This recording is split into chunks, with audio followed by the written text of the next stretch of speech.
Sup lads, it's your boy Bandana-Boi, and what a game this was!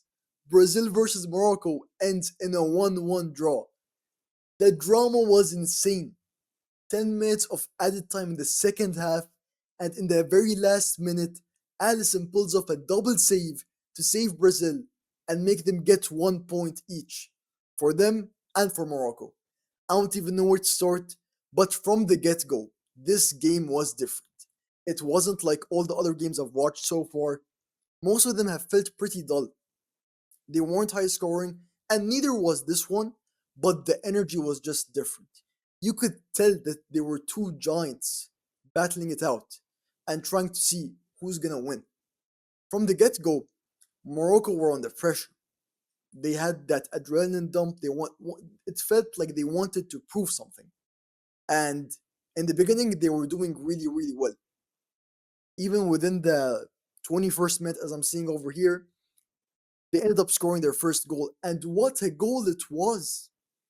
The pass, absolutely amazing from Brahim Diaz, cutting the defense in half and finding, I don't know I don't know how to pronounce this guy's name exactly, but I think his name is Zybari. I'm not sure. I'm sorry, man. I And what a finish! Chipping Allison. Allison is one of the greatest keepers in the world, and that scoop, it was just such a clean finish. So props to Morocco. Morocco, weird pronunciation right there. And just after 10 minutes, Vinicius Jr. strikes again. He says, "Nah, I'm putting Brazil on my back, and I'm not gonna lose the opening World Cup game." He gets the ball on the wing, he cuts inside, and I think the distance was like 11 meters. The shot was maybe 102 kilometers per hour. Yassine Bono had no chance of saving it. There's no amount of reflexes you can have to save something that was going that fast. You truly felt that he took that shot with every ounce of anger that he had. And of course, since then, no more goals were scored. But even then, the play was really, really good. At halftime, Ancelotti made the decision of removing Casemiro, who already picked up a yellow card. He also removed Igor Thiago, and he subbed in. I don't know what one of the players was, but he did sub in Fabinho. I'm not gonna. I didn't know how Fabinho was looking like nowadays since he moved to the Saudi league. I think he might actually be playing in the Brazilian league now. I'm not sure, but he was playing really, really well. Aside from a couple of aggressive fouls, I do feel like Fabinho fouled maybe 4 or 5 times, so I was expecting him to get a yellow card.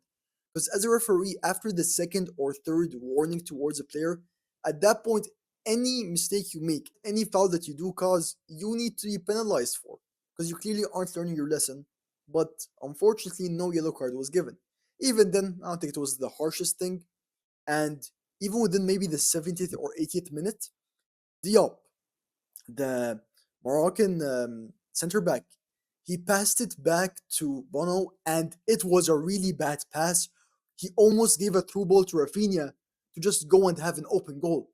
Thank goodness Bono ran out and he cleared the ball. He did look like he injured his shoulder a bit, but hopefully he's fine moving forward because he truly is a great number one for Morocco. That was only the beginning of it. The game felt so exciting. It felt so different. This is the first game that I've entered and I've watched, and it truly felt like a World Cup game. All the other games, no disrespect to them, but literally earlier today, just watching the Switzerland and Qatar game, it just has different energy. You feel like the fans were behind it. You feel like the nerves were there, and each team truly wanted to play for the badge.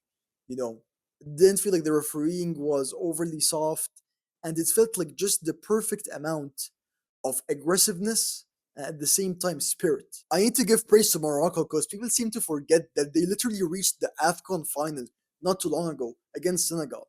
And even though they lost and there was some drama about the win being overturned and Morocco winning, aside from that, they still reached the AFCON final.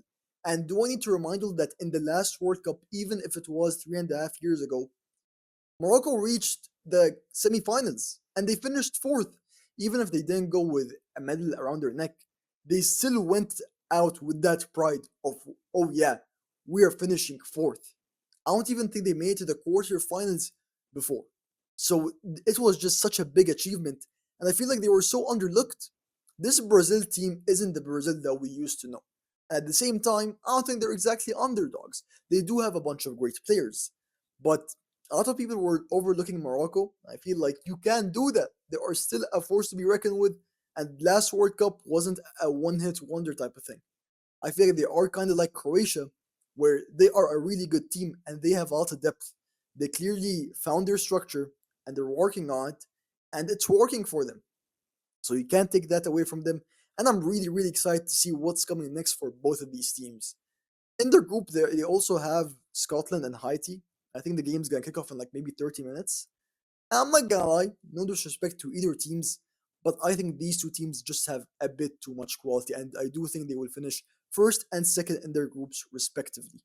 I think both of them should be winning both their games against Scotland and Haiti, so I guess whoever outscores the other is probably gonna end up finishing first or second, and that's actually gonna change a lot on how the draw is gonna pan out. So we're gonna see how that goes. With that being said, lads, what an absolute blast of a game. Even though it was a draw and it was 1-1, it feels like it's the result that both teams might have wanted coming into this. Because it's the first one, you're feeling out the field, it's your first time playing in the US, New York, and they both showed up and they both played great, great football. It was truly entertaining. And as a football fan, this is what I sit down and I look forward to when I'm watching a game. Just great football all around. Allison, again, great saves. Bono also did great in goal. And we'll see what both teams have to offer next. With that being said, lads, thank you for your time. Thank you for watching. And tell me what you guys thought about the game. Whether it's the refereeing, the plays, the goals. It truly was spectacular, and I would love your feedback on the game, lads. Once again, I appreciate y'all, and I love y'all, and truce!